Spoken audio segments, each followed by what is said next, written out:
Dzieci wróciły ze szkoły i miały ochotę na placki ziemniaczane. Na szczęście po poprzednim sezonie zadbałem o swoją stalową płytę z nierdzewki. Odświeżona i gotowa do działania. Szybko ogarnąłem składniki, odpaliłem grilla i do dzieła. Placki jak zawsze smażę na smalcu. Moje dzieci nie przepadają za wersją na oleju, po prostu im nie smakuje. Tym razem postawiłem na grubszą wersję. Wyszły świetnie jak zawsze. Tym razem ze śmietaną. Klasyk, który nigdy nie zawodzi.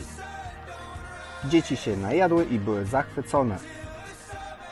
Jeśli chcecie przepis, dajcie znać w komentarzu. Z chęcią nagram osobny materiał.